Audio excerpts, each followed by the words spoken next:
সাবেক প্রধানমন্ত্রী বেগম খালেদা জিয়ার স্মরণে আগামীকাল রাজধানীর জাতীয় সংসদ ভবনের দক্ষিণ প্লাজায় অনুষ্ঠিত হতে যাচ্ছে নাগরিক শোক সভা।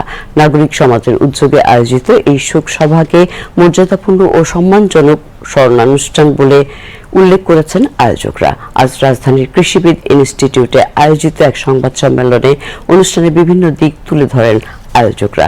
এ সময় জানানো হয়, এটি কোনো রাজনৈতিক দলের কর্মসূচি নয়, বরং নাগরিক সমাজের পক্ষ থেকে বেগম খালেদা জিয়ার প্রতি শ্রদ্ধা নিবেদনের একটি মানবিক উদ্যোগ। সংবাদ সম্মেলনে আয়োজক কমিটির প্রধান অধ্যাপক ডক্টর মাহবুবুল্লাহ জানান, শোক সভায় দেশের বিভিন্ন শ্রেণী পেশার বিশিষ্ট নাগরিক, বুদ্ধিজীবী ও সমাজে অবদান রাখা ব্যক্তিরা অংশ নেবেন।